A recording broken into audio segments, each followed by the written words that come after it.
So hello everyone, welcome back to quick Vidya IAS. ये है MCQ session of the today's the Hindu newspaper. ठीक है। And I would like to thank you all, सबको thank you very much कि तुम लोग मेरे वीडियोस को देख रहे हो। ओके। एंड रोज़ की तरह आज के भी वीडियो को लाइक करना एंड वीडियो को पूरा ज़रूर देखना। एंड जो भी चैनल पे नए हो, आई वुड से कि चैनल को सब्सक्राइब ज़रूर कर देना। Okay. So now let us start our session. ठीक है, टुडे इज 7 जुलाई।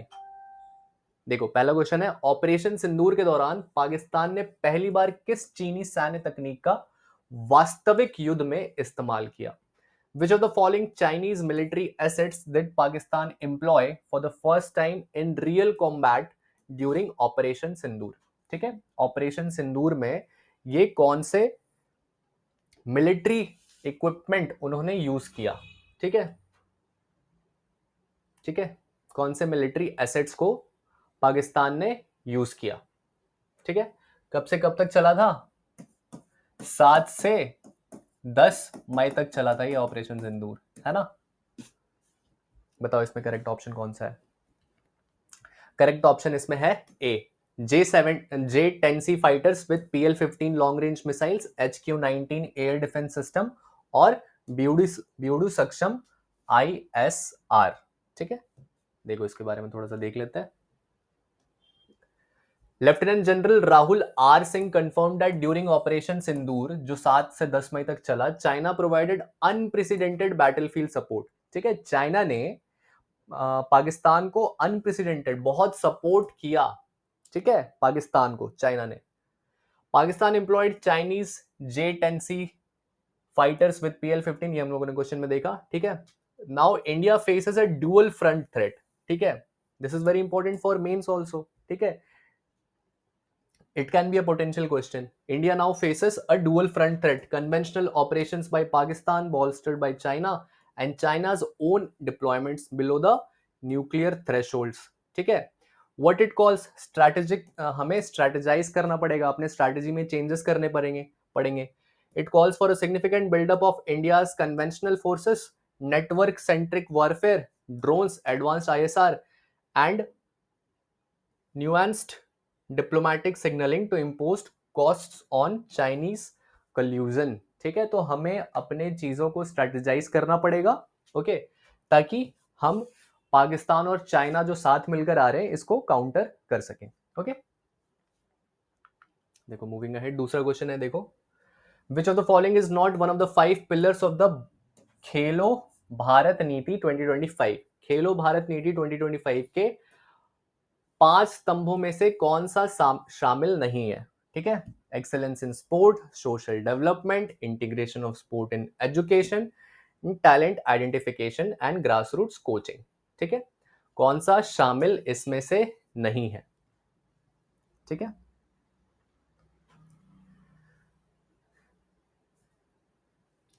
देखो, ये तो अगर इस जनरल इंटेलिजेंस से जाओगे तो तुम एक्सेलेंस इन स्पोर्ट को टिक मार के आओगे, integration of sport in education को टिक मार के आओगे, सोशल डेवलपमेंट को तुम क्रॉस करके आओगे। ठीक है, पर इसमें सोशल डेवलपमेंट सही है।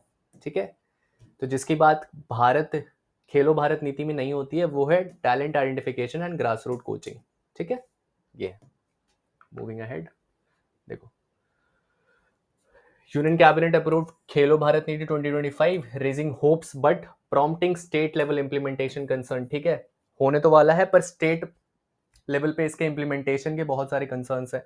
Excellence in sport, social development, economic growth, mass movement, integration of sport in education.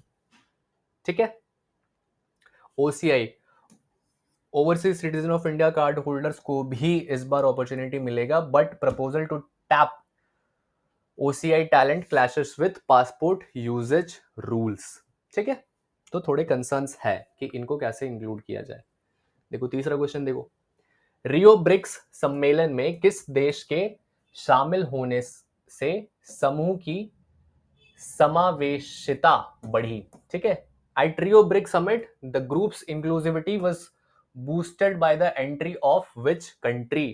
ठीक है, किस कंट्री को अभी इंक्लूड किया गया है इनमें से? ठीक है, correct option here is B, Indonesia. ठीक है, देखो, at Rio BRICS Summit, PM Modi urged more seats and voting power for developing nations in the global institutions। ठीक है, प्राइम मिनिस्टर मोदी जी ने बोला कि डेवलपिंग नेशंस को और वोटिंग पावर एंड और सीट्स मिलने चाहिए। ठीक है, initiatives like coalition for disaster resilient infrastructure, CDRI, ठीक है, CDRI showcases low cost and scalable solutions. BRICS expansion, Indonesia's entry boost group inclusivity and representation. ठीक है, ब्रिक्स में now there is Indonesia also. देखो, मेसोस्केल एडीज क्या है? जिन्हें AI चलित समुद्री निगरानी अब ट्रैक कर रही है। ठीक है, mesoscale eddies which AI driven ocean monitoring now tracks are. ठीक है, तो मेसोस्केल एडीज क्या है? Deep sea thermal plumes caused by volcanic activity. ठीक है, ये गलत है। Okay, tidal bores that travel upstream in the estuaries, नहीं, गलत है। ठीक है, surface wind driven currents affecting coastal erosion. Okay, this is also wrong, correct option here is A. ठीक है, एडीज क्या है? It is under water storms redistributing heat. ठीक है, अंडर वाटर स्टॉर्म्स जो आ रहे हैं ओशन में, वो हीट को रीडिस्ट्रीब्यूट कर रहे हैं, न्यूट्रिएंट को डिस्ट्रीब्यूट कर रहे हैं, and salinity over hundreds of kilometres. ठीक है, तो this is mesoscale eddies. Okay, AI driven ocean monitoring is now enabling far more accurate cyclone and storm surge forecasts, raising questions about whether governments and coastal communities are prepared to act as these warnings। ठीक है, तो अभी problem ये है कि हम ready तो अब हो चुके हैं। ठीक है, हमारे पास डेटा है, हम अच्छे से डेटा को ट्रैक करके वी कैन प्रेडिक्ट प्रॉपरली कि कब डिजास्टर हो सकता है, तो हम खुद को प्रिपेयर कर सकते हैं। पर बात यह है कि जो कोस्टल कम्युनिटीज है, जो सबसे ज्यादा अफेक्ट होती हैं, क्या वो कम्युनिटीज ट्रेंड है, प्रिपेयर्ड है इन डिजास्टर प्रिपेयर्डनेस को लेकर? ठीक है, कि ऐसे सिग्नल्स अगर आए तो उन्हें प्रिपेयर होना है। ठीक है, तो that is the concern here. ठीक है, मूविंग अहेड। अब देखो, हाइजेनबर्ग की 1925 की खोज ने क्वांटम थ्योरी का कौन सा स्वरूप पेश किया? ठीक है, हम लोग हाइजेनबर्ग थ्योरी पढ़ते हैं। ठीक है, क्या था वो? पोजीशन को लेकर था, है ना, एंड मोमेंटम को लेकर था।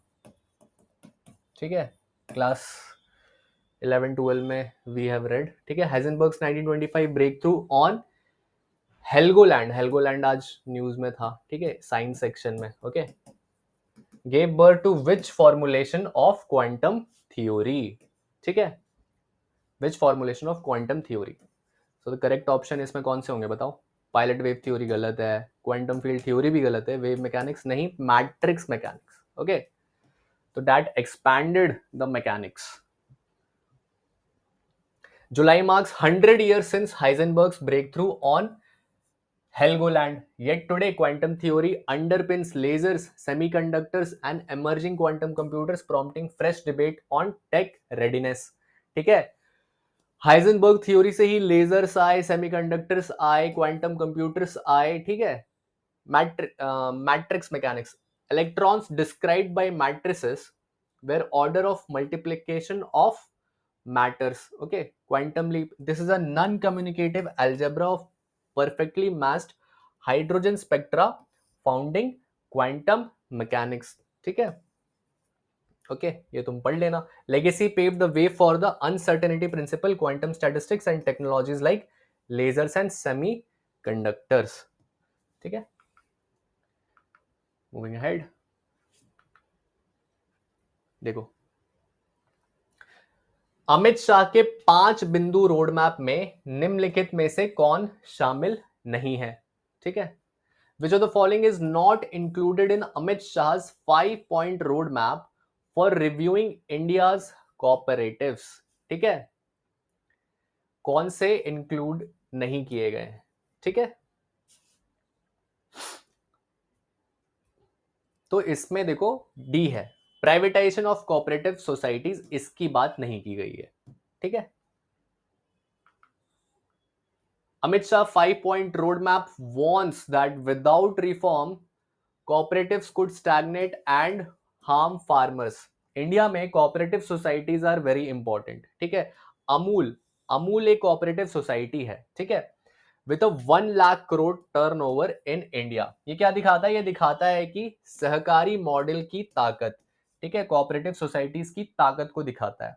इसमें 5 पीस की बात की गई है। ठीक है। 5 पीस आर पीपल, ठीक है, सामान्य नागरिक, पीएसीएस, मूल कृषि ऋण सोसाइटी, ठीक है, platforms, digital platforms, policy reforms and prosperity. ठीक है। तो these are the 5 Ps, people, PACS, platforms, policy reforms and prosperity. Okay, moving ahead. देखो, the AERB has granted a license for 2700 megawatt. देखो अब ये क्या है, देखो मेगा वॉट इलेक्ट्रिक। ओके,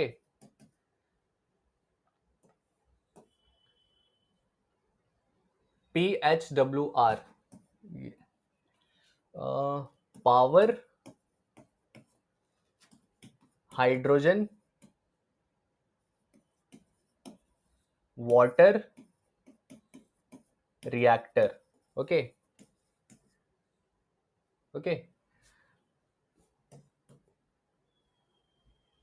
ठीक है। Atomic energy regulatory board, the atomic energy regulatory board has granted a license for 700 megawatt electric indigenous PSWRs at Kakrapar for a period of, कितने period के लिए इसे सैंक्शन किया गया है। ठीक है। ओके, टेल मी।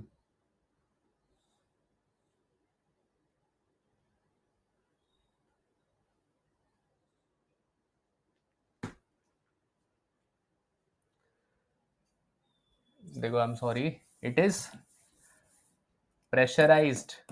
ठीक है, लिख लो, pressurised heavy water electric water reactor. ठीक है। ठीक है, ये इंडिजीनियस हेवी वाटर रिएक्टर बना है और इसे 5 साल के लिए लाइसेंस मिल गया है। ठीक है, pressurised heavy water reactor. Okay, moving ahead. देखो, एईआरबी ने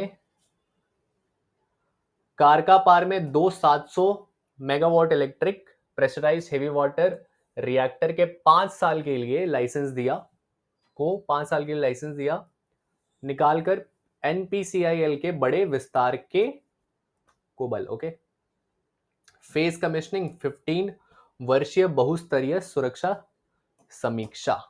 ठीक है। ठीक है, अगले चरण में 10 रिएक्टर का निर्माण किया जाएगा, 10 और रिएक्टर बनाए जाएंगे। ठीक है। देखो, ये लास्ट क्वेश्चन है, let us see this. Okay, America visa appointment रोके जाने का मुख्य कारण क्या था? The recent pause on US student visa appointments was primarily due to, ठीक है, अभी यूएस के स्टूडेंट वीजा को पॉज कर दिया गया, तो इसका रीजन क्या है? ठीक है। Okay, tell me. A. Extended background checks focused on social media activity. B. Surge in COVID-19 cases among applicants. C. Technical upgrades to visa processing systems. And D. New work permit restriction for international students. ठीक है, तो इसका सही option है A। ठीक है, extended background checks focused on social media activity. ठीक है। नाउ, ठीक है, देखो, why news, US consulate paused student visa slots. ठीक है, स्टूडेंट वीजा स्लॉट्स जो यूएस देता था उसको पॉज कर दिया है। ठीक है, किस लिए पॉज किया है? Amid new social media vetting alarming thousands before fall semester, ठीक है। New protocol reviews applicants social media activity in detail, ठीक है। Proposal to scrap operational practical training limits post study work options, ठीक है। तो इसमें मैंने करेक्ट ऑप्शन क्या बताया था? हाँ, A, extended background checks focused on social media activity, सही है, ठीक है। तो सोशल मीडिया को और चेक करेगा, ठीक है। Proposal to scrap optional practical training limits post study work options, ठीक है। तो जिनके लास्ट सेमेस्टर चल रहे हैं उनको थोड़ा प्रॉब्लम है, ठीक है, that how things will work out for them, ठीक है। So this was all for today, okay, thank you very much, and if you're watching till now, thank you very much for watching, and keep learning, keep sharing.